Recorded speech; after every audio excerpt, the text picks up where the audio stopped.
اعوذ بالله من الشیطان الرجیم بسم الله الرحمن الرحیم. ټول ناول خو اوازین شعر ټیم د ډیر شکرګزار یم چې تاسو راغلئ او موږ ته مو چې نو وخت راکړو د موږ د خیالاتو قدر مو وکړو. خبره داسې ده چې دا الیکشن د پاکستان او د دنیا په هر جمهوري ملک کې دا یو نظام دی، یو طریقه د پغې باندې کیږي. هغې کې د عوامو دا هغوی ته اختیار دی چې هغوی ووټ په ذریعه باندې خپل یو نماینده منتخب کړي او هغه بیا خپل نماینده اسمبلی ته واستوي او هغوی نمایندګي وکړي. بدقسمتۍ نه په دې وخت کې چې کوم حکومت په ملک کې موجود دی هغه د عوامو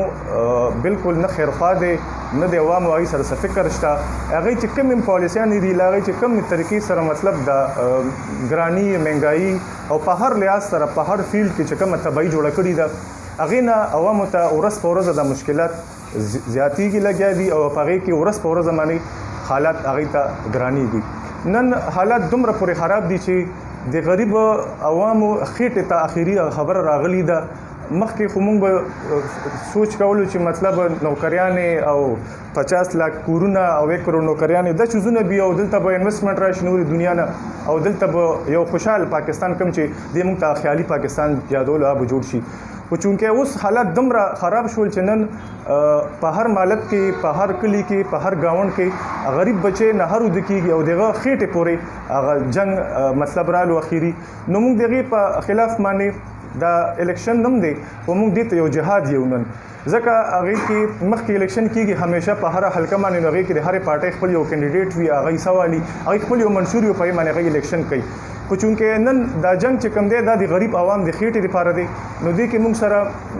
موږ شکرګزار یو د جمعیت اسلام ته او د پیپل پارټي قومي وطن پارټي چې هغوی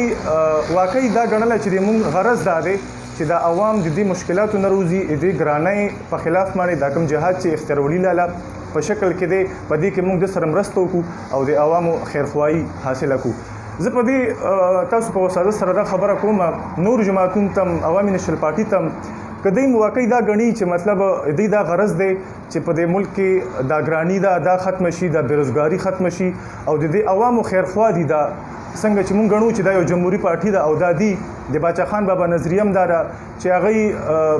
دا ویلو چې سیاست چې کوم دی دا یو خدمت دی او خدمت په د کرسۍ په غرض کې د پیسو په غرض کې دې شیز په غرض کې نه کوي، دا به صرف د خدمت په خیال باندې کوي. نو زه هم چې د باچا خان بابا نظریه هم دا ده چې د کرسۍ لالچ به نه کوو. نو زه هم چې دې ټایم کې د کرسۍ او د پیکچر سر د ریسیټ د دې لالچ نه بغیر دا یو عوامو چې کوم فیصله ده د عوامو ترجمانیو کې او د پیکچر سر ته چې کوم الله پر د موقع ورکړي ده چې ټول پاکستان تنگ دی د دې ګرانۍ نه او دا دې دروغ تبدیلی نه خلاصې غواړي. دې موقع خدای پاک پیکچر سټ عوامو ته ورکړي ده چې دې خلاف فیصله وکړي. نو زه هم چې نشل پارټۍ ته او نور جماعتونو ته پکار دي چې په دې کې د سیاسي سوچ لري کړي او دا د عوامو دپاره یو شي او د دې ناسور نه د موږ خلاصې وکړي. څنګه چې تاسو تاسو کو د مونږه هلې ځلې روانې دي د یو سی په ستم د کلی په ستم ډیلی بیسس باندې میټینګونه روان دي او ان شاء الله بھرپور تیاری روانه ده. ډور ټو ډور میټینګ چې کوم کمپین دی هغه روان دی په مختلف علاقو باندې. مریم نواز صاحب ان شاء الله په 14 فروری باندې که خیری نوخار ته راځي هغې دپاره مونږ اوس نه پلانینګ شروع دي په یو سی سطح باندې ملاقات کېږي، میټینګونه کېږي. اوس پرې مونږ جلسو شروعات چې کمال ریډي شوي دي، مزید به په هغې کې تیزي راځي. هر کلی په سطح باندې به پاور شو کېږي، بیا به یو سی په سطح باندې پاور شو کېږي او د هغې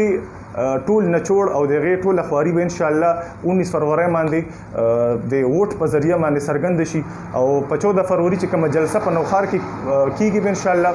نو هغه به یو تاریخي جلسه وي او هغه به د نوخار د سیاست دعوا که معمولی اخوا دې خلافات دي دې به هم خلاصې وشي او دا به د مسلم لیگ نون په شکل کې د اختیار ولي په شکل کې انشاءالله یو انقلاب وي. د مسلم لیگ نون کینډیډیټ په د پی کې 63 چې کوم د پی ټی آی ګړ دی په دې کې انشاءالله یو داسې شکست د